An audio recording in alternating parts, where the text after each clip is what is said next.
Okey, kita masuk topik baru iaitu SQL, Structure Query Language dalam Microsoft Access Microsoft Access pun ada SQL Jadi kita tengok. Okey, apa itu SQL? Jadi dalam objektif kita dalam pembelajaran tajuk SQL ni, pertama kita nak mengenal pasti apa itu SQL, kemudian sinteks asas atau arahan lah, arahan asas bagi SQL dan SQL dalam Microsoft Access. Okey, macam mana?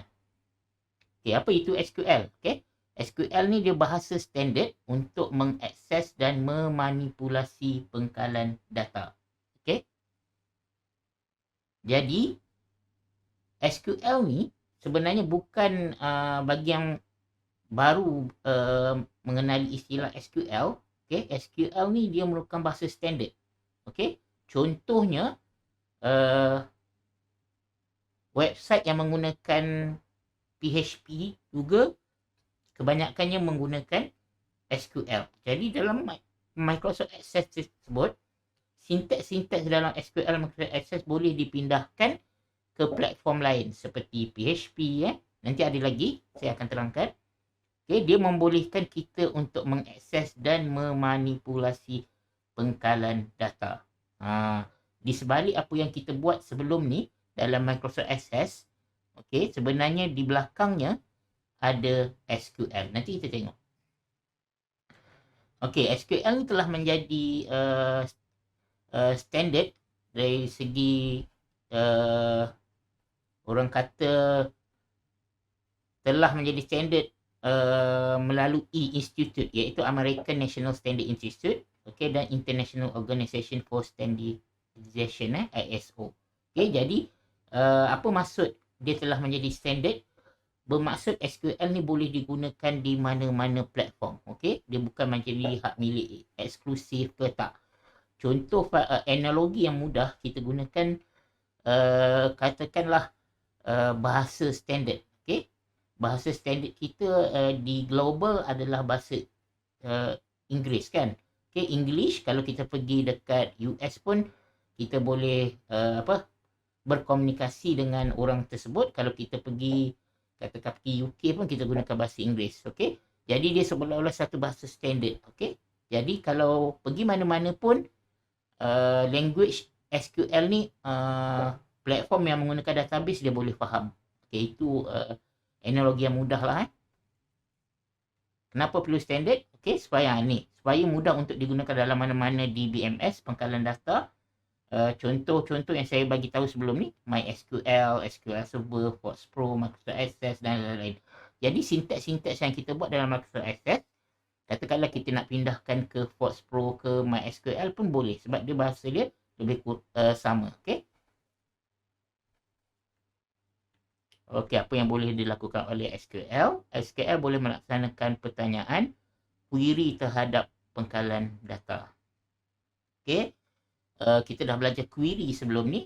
Jadi kalau kita nak katakanlah dalam satu data yang besar, kita hanya nak katakanlah tinggi ke berat saja, jadi kita boleh buat query terhadap pengkalan data tersebut. SQL boleh mendapatkan semula data daripada pengkalan data. SQL boleh kemaskini rekod dalam pengkalan data. Okay? SQL boleh tambah rekod dalam pengkalan data. Jadi kalau kita tengok SQL ni sangat powerful. Okay? Siapa yang tahu SQL, dia boleh buat macam-macam. Okey, contohlah sebelum ni kita tak kenal SQL, mungkin kita hanya menggunakan Google Form. Okey, jadi kalau kita perasan orang yang mengisi Google Form, dia tak boleh kemaskini rekod secara direct lah. Dia tak boleh tambah rekod sebab bila dia dah submit, data tersebut milik orang yang create Google Form tersebut. Jadi orang tersebut dia tak boleh, orang yang isi dia tak boleh update tanpa orang yang membuat tersebut dia bagi Google Sheet balik kan. Jadi SQL ni boleh. Okay, kita boleh buat dia lah, customkan dia. Okay, ni tambahan je. SQL boleh memadamkan, delete. SQL boleh membina, create pangkalan data, jadual, table baru. Okay, ni semua kita pernah belajar masa kita buat Microsoft Access yang mula-mula tu. Kita buat table semua tu. Sebenarnya ada SQL juga di belakangnya. Okay, SQL boleh mencipta pandangan create view daripada pangkalan data. dan lain-lain.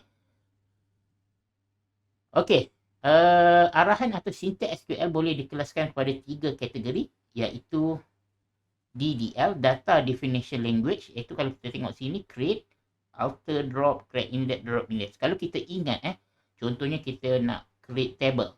Okey, lepas tu kita create medan. Sebelum ni kan kita create medan. Okey, alter ni katakanlah mula-mula kita create contohnya kita create alamat. Katakanlah kita create medan alamat. Okey, alamat tu mungkin kita tersalah letak integer. Lepas tu kita nak ubah dia kepada teks atau varchar. Jadi itu alter. Kalau drop ni kita nak delete table tersebut. Okey. Jadi ini contoh DDL. DML, Data Manipulation Language, iaitu select, insert into, update, delete. Ini yang kita buat, kalau kita ingat yang kita buat query tu, kita boleh select data-data dan kita buat query. Dan kita boleh update, boleh delete. Okey, itu DML. DCL ni jarang dalam Microsoft Access, kita tak jumpa lah.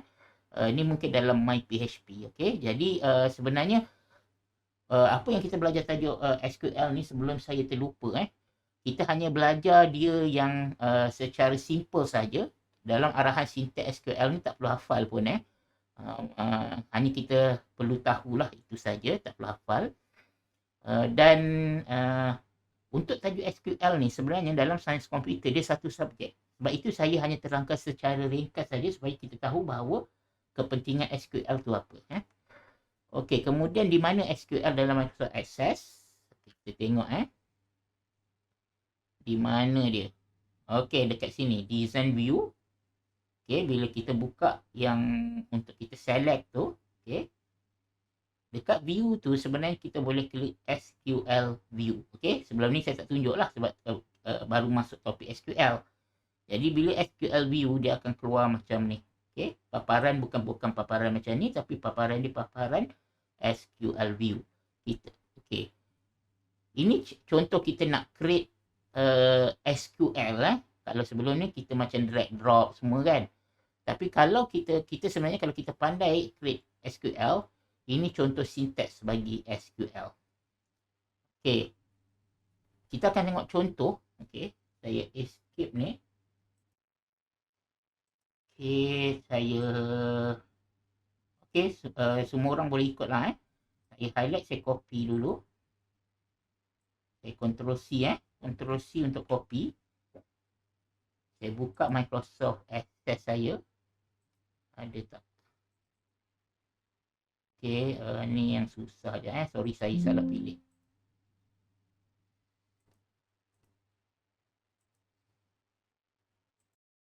Okey, saya guna data ni. Okey, nanti data ni boleh download. Okey, cara dia kita tekan create. Okey. Katakanlah kita nak buat query baru. Query baru, design query. Okey. Okey, ni kita boleh close dulu.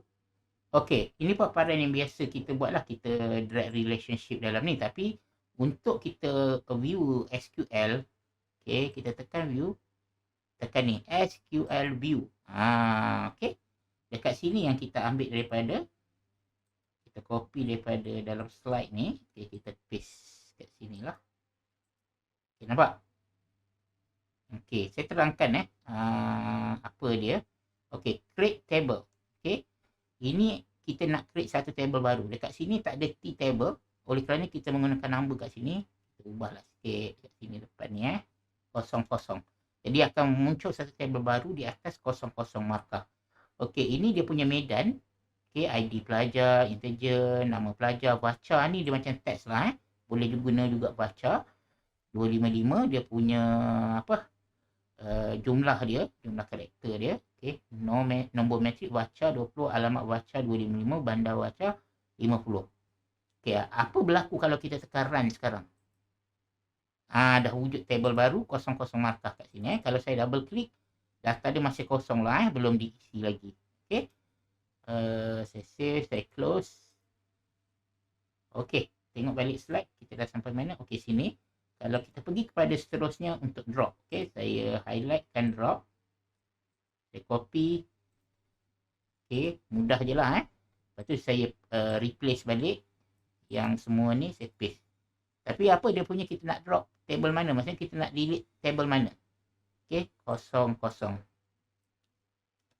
Okey, kenapa kita nak susah-susah buat SQL ni kita klik, padahal kita boleh klik kanan, delete je kan. Tapi kita kena ingat SQL ni adalah structure query language. Bermaksud apa yang kita buat di sebalik ni semuanya sebenarnya dia ada SQL dia sendiri. Okey.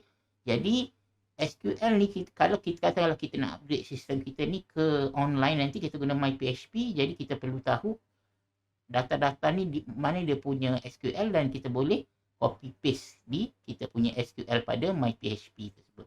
Okey, tapi tak apalah, untuk ni kita belajar sekadar untuk tahu je dulu. Contohnya saya dah type drop table 00 markah. Saya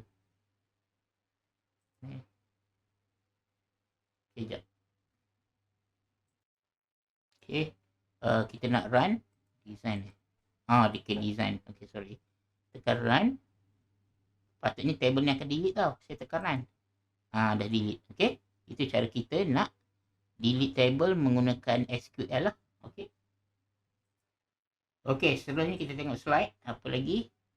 Okey, select Okey, kita juga boleh select pelajar menggunakan SQL ni.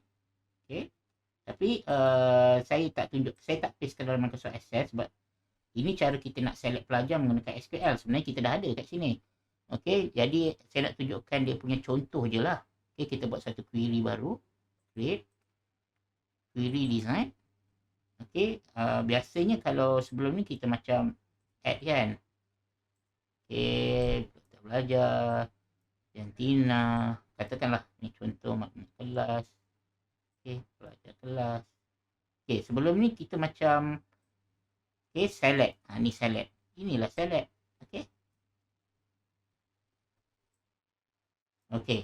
Katalah kita nak buat query ni, biasanya kita run je kan. Okey, kita run je. Tapi di sebalik ni sebenarnya, dia ada SQL. Maksudnya secara selain teknik select yang tadi kita buat menggunakan query, sebenarnya kita juga boleh type kalau kita tahu SQL dia lah. Okey. Jadi apa kat sini maksud dia? Okey. Ini maksud dia select table biodata ID pelajar. Ni table jantina, table maklumat kelas, nama kelas, dan panjang lagi lah. Maksudnya di sebalik query ni, di sebalik select ni, kita drag ni, sebenarnya dia boleh juga menggunakan kaedah type pada SQL tersebut lah. Okey. Kita tengok lagi dalam PowerPoint apa. Okey. Selain daripada tu, kita juga boleh buat inner join, where, order by, count tapi saya tak tunjukkan ni sebab kita just untuk berkenalan saja dengan SQL. Dan saya tak adalah pakar sangat dengan SQL tapi yang secara ringkas ni kita faham lah SQL boleh buat apa, boleh create, drop, select update. Contoh update sebelum ni kan kita buat macam tinggi, lepas tu tambah 3 cm dalam table tersebut kan, dalam medan, sorry. Jadi sebenarnya kita juga boleh menggunakan SQL juga, kita type dan dia boleh run juga. Kaedah dia sama yang sebelum ni kita belajar, dan juga delete. Pun boleh juga kita buat. Alright. Jadi sekiranya anda mahir SQL, anda boleh menggunakan mana-mana DBMS dengan mudah. Maksudnya you boleh twist lah. Daripada Microsoft Access punya pengalaman data, you boleh ambil dia punya sintaks tersebut, masukkan dalam MyPHP yang secara online. Kalau anda pakar lah, mahir dengan SQL. Contoh penggunaan SQL dalam ASP macam ni. Dia punya sintaks. Ni dalam ASP. Kemudian dalam PHP yang saya cakap tadi. Tengok. Dan juga dalam Python pun ada juga SQL. Bermaksud SQL ni adalah database yang agak standard dalam mana-mana platform lah. Kalau kita nak tahu lebih lanjut berkaitan dengan SQL, kita pergi ke laman web ni. Saya copy mana ni, Ni. Dekat sini kita boleh belajar SQL punya syntax. Okey, contohnya yang biasa kita gunakan, contohnya update, okey. Delete, okey. Select. Tadi kita belajar select kan. Ni. Okey. Jadi sebenarnya banyak lagi yang kita boleh belajar daripada W3 School ni kalau kita berminat dengan SQL lah. Saya just terangkan secara ringkas saja. Okey. Jadi saya ingat sampai sini je tajuk SQL dalam Microsoft Access. Dan harap you boleh faham yang penting macam mana SQL tersebut berfungsi di dalam Microsoft Access. Jadi itu sahaja daripada saya. Sekian, terima kasih.